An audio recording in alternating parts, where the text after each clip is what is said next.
Welcome to today's session with Dr. Lisa L. Campbell. Before we dive into today's topic, let's quickly go over a few housekeeping details. Throughout this session, you can send in your questions using the chat feature, and we'll do our best to address them. If you're interested in staying updated on future events, be sure to follow Dr. Campbell on all social media channels using the handle @Dr. Lisa L. Campbell. To contact Dr. Campbell outside of this event, simply scan the QR code that appears on your screen.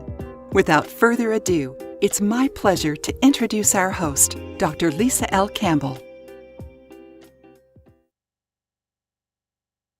Are you ready to experience personal and professional transformation? Are you feeling stuck in your personal or professional life? Do you struggle to stay motivated and inspired? Are you ready to unleash your full potential and achieve your goals? In this full-day workshop, you'll learn how to master your mindset, set clear and meaningful goals, and take consistent action towards achieving your dreams. You'll gain valuable insights, tools, and strategies to overcome obstacles and self-doubt and develop a growth-oriented mindset that supports ongoing growth and development. Register now for our Shed the Weight workshop with Dr. Lisa L. Campbell.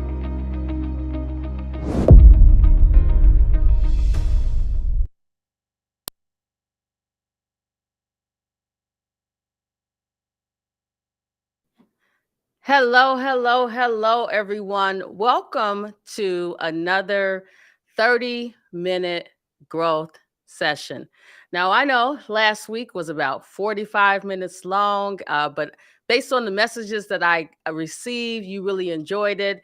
Today, we are back with another exciting topic, another great speaker. And I have to say, I am so honored that when I ask individuals to participate in these 30-minute conversations, that they say yes. It is my goal that these conversations are authentic. They're not scripted. When my guests ask me, what do you want me to say? My response is, I want you to bring you to the experience, because I think that that's when we all experience true growth. Before we got started with today's session, I was telling my guests for today that every week I grow. And I know that you all are growing at the same speed, the same opportunities that I am providing to you. So thank you so much for allowing me to take you on this journey. Are you ready to shed the weight that's holding you back? You probably are wondering, why does she keep saying shed the weight? So first of all, I'm shedding my own weight.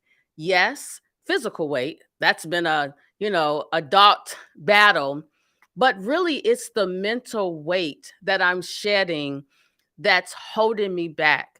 I am no longer going to allow myself to not receive the opportunities that I know I am destined to experience. Today's speaker is Dr. Tammy Weaver. And honestly, I met Dr. Weaver on LinkedIn. And this is how.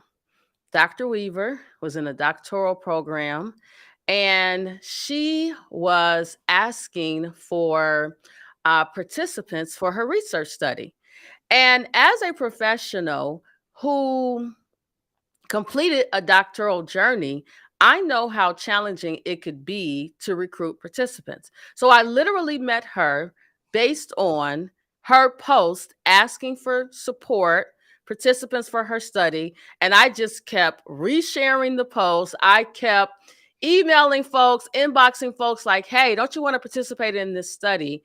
And I believe that we all need each other to survive.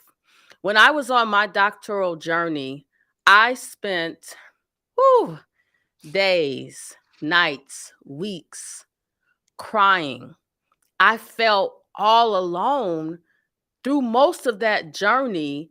And so, whenever I have the opportunity to help someone else that's going through that journey, I try to pay it forward and provide whatever support I can provide for that individual. So, Dr. Weaver, thank you so much for joining me today. Can you tell our listening, viewing audience a little bit about your background, and then we will jump into today's topic? Sure. And I want to thank you, Dr. Campbell, for having me on. I appreciate it. And thank you for all that you've done to help me get through this journey as well with my doctoral. I've been in the healthcare field since 1991. It took me quite a few years to get my degree, the very first degree. And I had gone through quite a few changes in the healthcare field, deciding where I want to be. I've worked in quality management. I've worked in medical coding. I've was a coordinator in the hospitals down in Florida, and I've loved going through all the motions of figuring out where I actually want to be. But I had to be I had to be happy. There was several jobs that I didn't like, so I had to choose that one job that that was going to work for me personally. I love it. So, funny story.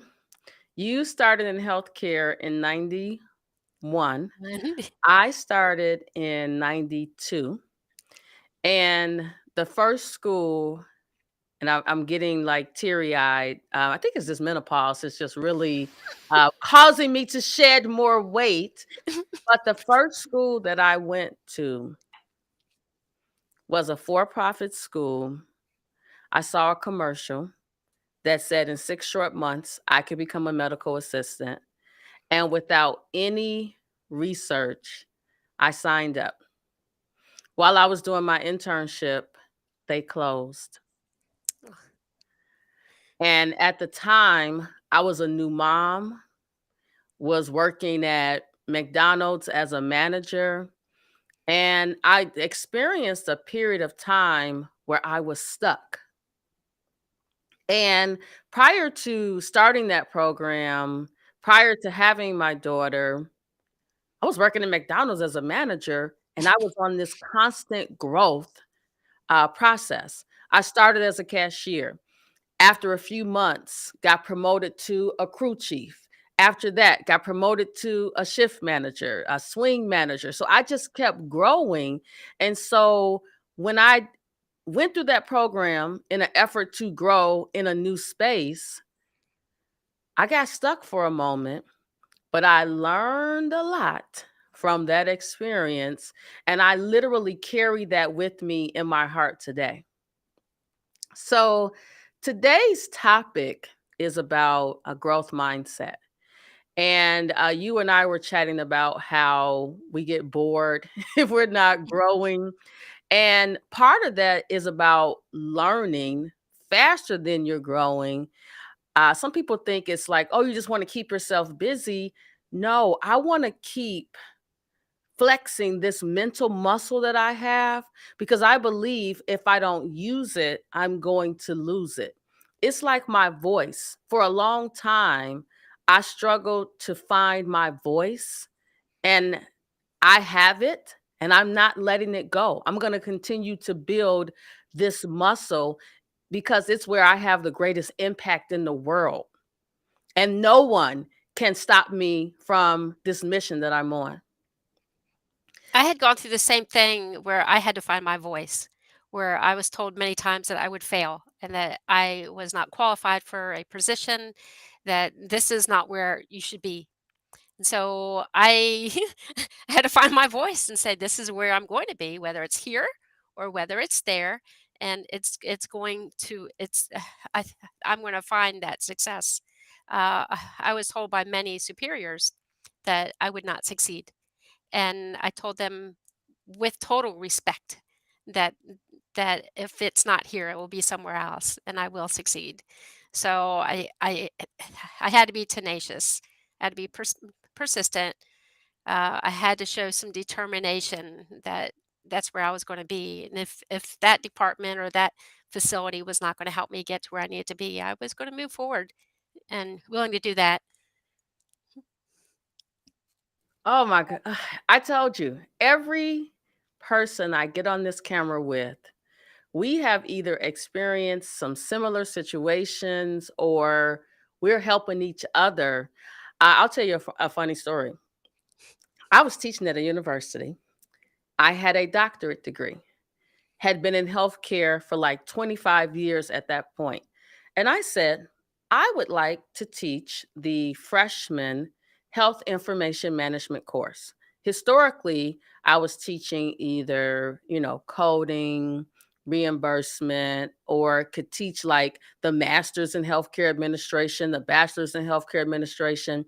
But the freshman, I'm going to give you a term that I know you're familiar with, Etna Huffman course, Mhm. they said no because you're not an RHIA or RHIT. And I said, oh, you will never tell me no. Not yet is the only answer that I can hear. So I went and got a post bachelor certificate in HIM and took the RHIA exam, and I taught that course. But I thought it was weird that someone with all of that experience in the industry, real world experience that could bring valuable um, variety of experiences into that classroom, that I was told no because of that one credential. But I realized that that administration had a fixed mindset, and they didn't realize the value that I would bring to that classroom. So it really saddens me when leaders who are supposed to help you grow do everything in their power to not give you that space to grow. And I was just chatting with someone else. We talked about micromanagement, microaggressions, just all the things that try to hold people back. And I really think it's fear on their part. If you grow, where does that leave them? You're going to surpass them. The reason I started teaching in 1997 was to help others grow.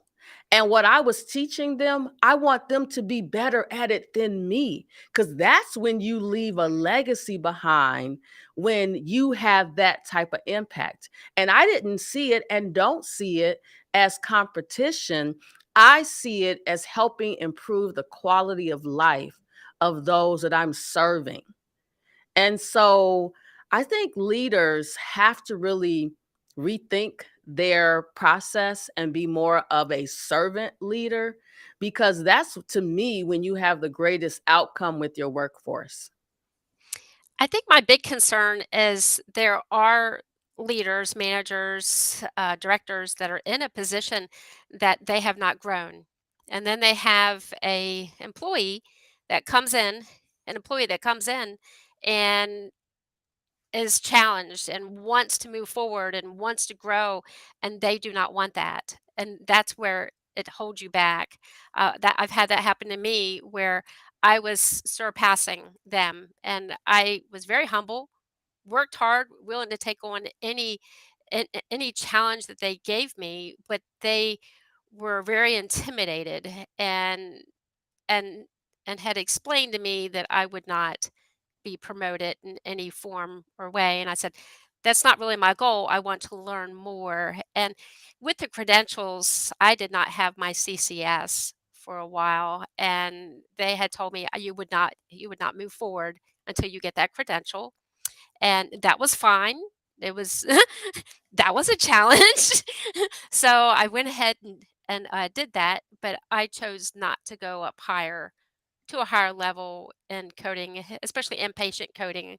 I kind of have a different idea about inpatient coding compared to outpatient coding. I feel like inpatient coding, well, and that's not the topic, but there's several different reasons to move forward, and I had chosen to step away from medical coding and to start teaching. So And you know what? What I wonder is, what impact would you have had if you would have stayed down that path of the coding, because some of our listeners are into medical coding, and they may be want to know more about it. So you could be a great resource for them. I started in the physician office setting, and by working as a consultant, literally transitioned into the inpatient space because I didn't know anything about, DRGs and all of that. And one of the things that I found, and coincidentally, took the CCS exam because I was working for a consulting company. They said, we're going to do some hospital projects. And I'm like, what? They're like, you've been teaching coding forever. You're fine. I'm like, let me get their credential, right? So I was able to pass the test because I know those guidelines, right? I know the guidelines. I know the application of the process. I am a lifelong learner. So I'm going to roll up my sleeves and I'm going to be all in. But that person who didn't allow you to grow, it was something about them and not you. As a consultant, I've been in spaces where my stakeholder that I'm working with has sabotaged the project because they were intimidated by me. And I'm just there as the external professional that's coming in to provide you with support, and then I'm going to leave. But in one instance, I think she thought I wanted to take her job, and I told her on a regular basis, I enjoy being a consultant. I enjoy being free to move about the country. So I don't want to be a permanent fixture here. I am here to support you in your growth journey. And I even said to her, I'm here to make you look good.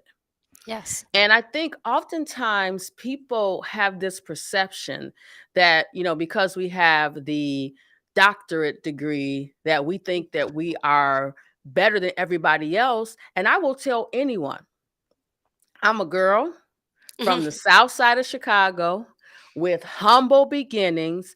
I understand where I've been and I know where I'm headed. And none of that has to do with the doctorate degree. I earned that doctorate degree, so I wear that title with a sense of pride, but that does not have an impact on me being able to teach coding or sit down with the physician and explain how to improve the integrity of his documentation. But I think sometimes people feel like we think a certain way about ourselves when we're just being us, and they have not taken the time to figure out their true authentic self. Yes, I teach at 2 different colleges, and I teach coding in one college, and then I teach healthcare management in another. And the one thing that I try to get through to my students is they're not having a doctor, Dr. Tammy Weaver, teaching them, and they're scared that their grades might be lower because of the title. And I always tell them, in my classes, you can improve. In my classes, you're here to learn. If you make a mistake, then we'll go over it and figure out what happened because you're here to learn and not just get those A's. And if you get a perfect score, to look at those comments because I'm still going to mention something that might need to be where you might need an improvement. So I definitely feel that with our titles, it is an intimidation, and with our degrees, because that's what happened to me. I was surpassing my director, and I think it was concerning. Like, when are you stepping down and going somewhere else to where it would fit your educational needs? And you know what's so funny? If anyone who has the opportunity to meet me, I am my authentic self, no matter where I am across the world. And it's not the doctor part that made me who I am. When I was 5 years old, my father was supposed to pick me up from kindergarten. And I was sitting there and I was waiting, and he didn't show up. So I said, well, if the car can go this path home, so can my feet. And so I walked home. So I came into this world as a driven, authentic leader, and the degrees that I have and the certifications that I got along the way just complement who I was already born as. And it is my desire that our listening audience starts to take a deep reflection of who you are, do an inventory, right? Who you are as a person, what you bring to the table, and don't leave any experience behind. Someone asked me, why do you always talk about, being a manager at McDonald's? What does that have to do with healthcare? A lot. Yeah, it does. When I was a manager, I managed people and processes. I learned the front of the store, the middle of the store, and the back of the store. Healthcare has a front, middle, and back revenue cycle. It is all related. I learned the importance of interpersonal relationships. I learned how to communicate with others that were the same age as me, that was older than me, but I learned to respect everyone. It didn't matter what role we played. We all were there to accomplish the same mission, which was to serve the customer. And then, of course, we got paid as a part of that servitude. But I think that people have to take the time to inventory the things that they like about themselves, and then what are some areas that you can grow. And then also know that along that growth path, you're going to have some setbacks. So I got a question for you, Dr. Weaver, because that doctoral journey is one that only, 1% of the population, I believe, um, accomplishes. How did you handle growing during that journey in the midst of, let's just call them quote unquote, failures? How did you learn and grow as a part of that process? I felt like with CTU and and I want to share something that I share with my students. When I was growing up, all through elementary and part of middle school, I went to over 20 schools. So I did not learn. I did not learn much. And in my associates, my bachelor's, and my master's, I was thrown A's, and I did not get instruction on how to improve. And with my doctoral degree, which is a shock, I learned more in my doctoral degree than I did with all my education. I learned how to write, and it's embarrassing to say that, but that's where I actually learned. And my librarian at the school helped me out too. It got me there because it was very embarrassing, very discouraging, but I didn't give up. I had family support. I wanted to give up several times, but it was like that tunnel was getting that light at the end of the tunnel was getting brighter and brighter, and with the family support, it got me there.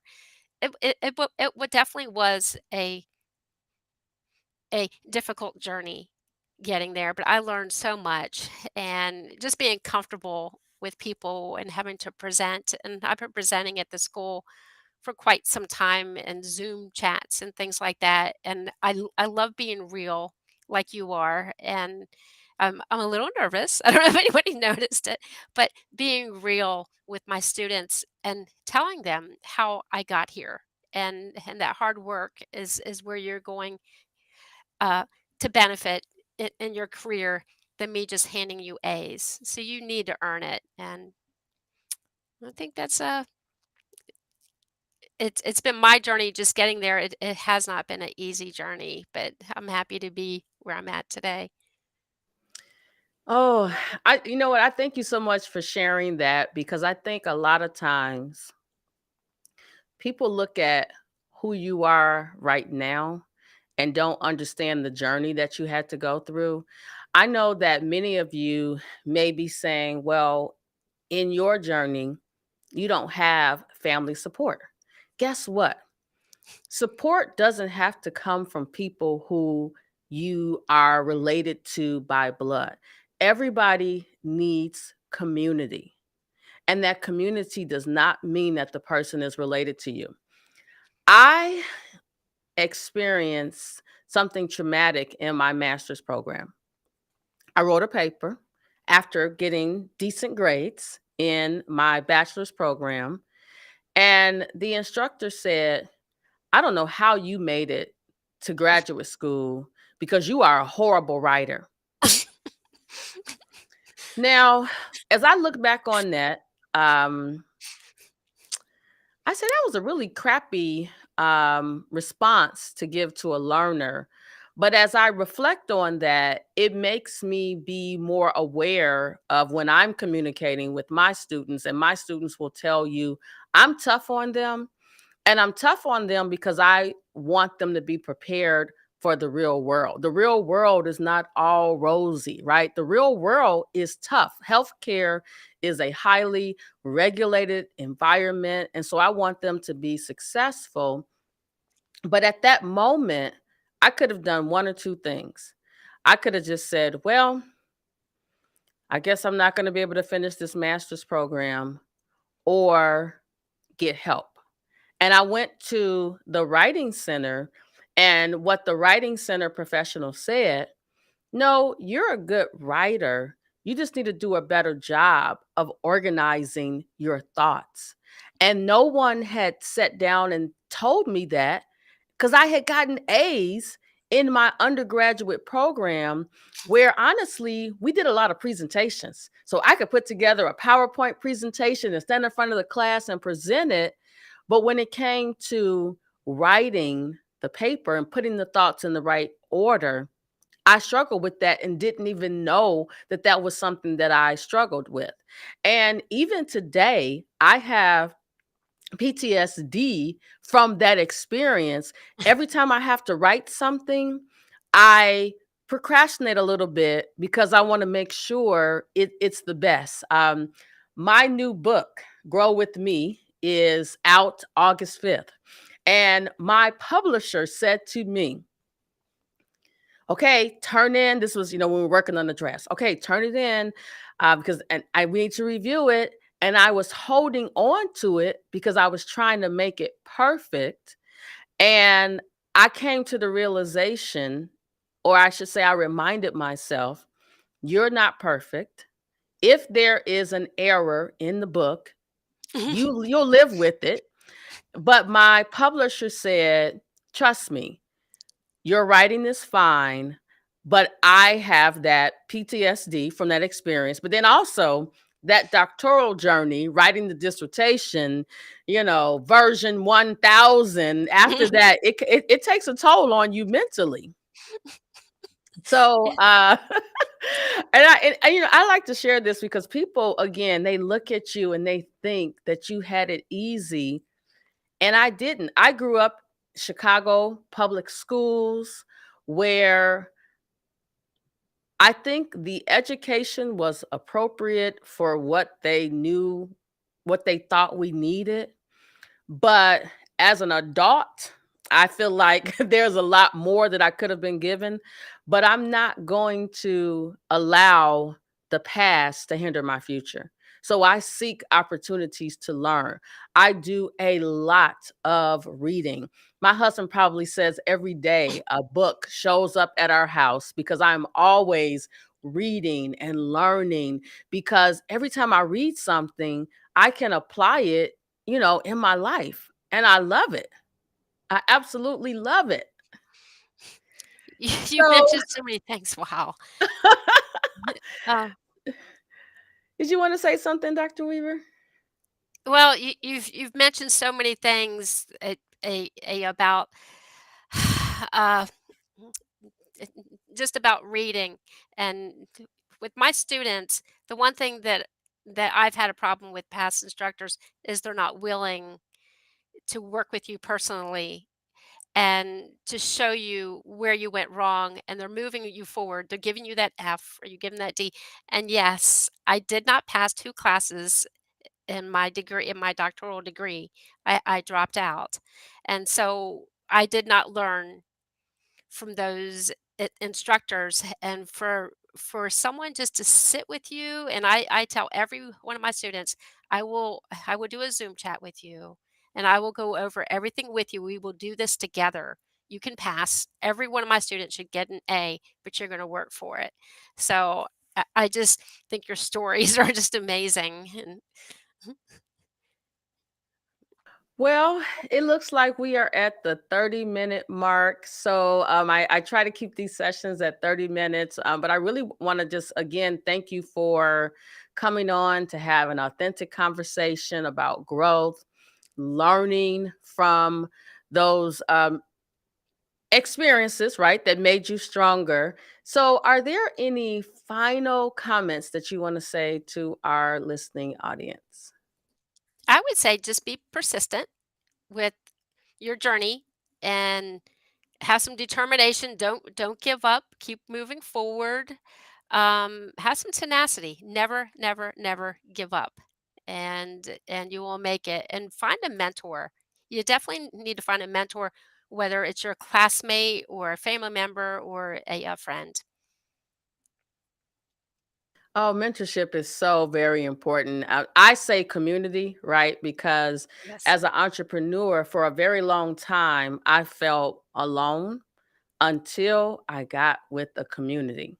Yes. And so we're supporting each other in our growth journey. And we are literally mentoring each other because maybe I'm good with video equipment, right? But maybe somebody else is good with marketing or legal. There's someone out there that can help um, walk that journey with you, but you got to be open and willing to allow them to walk with you. But also, Mhm. you have to know when there's someone that's not really wanting to walk with you, needs to walk with you, and those people you need to cut out your life because they are cancerous. And if you don't cut them out, they're going to metastasize and cause you to not get to where you're trying to go. And so for me, I just want to keep growing and growing and growing. My grandfather today is 102 years old, and Wow. I plan on doing this until I can no longer do it anymore. I agree. I agree. Thank you so much for having me. I really appreciate it. Thank you for coming on. All right, our listening audience. Next week, we are going to be talking about interpersonal relationships. My guest for this week is going to come and really just, again, authentically share with you the importance of relationships and authenticity and continued growth. Well, until next time, I will see you next Wednesday for another growth session.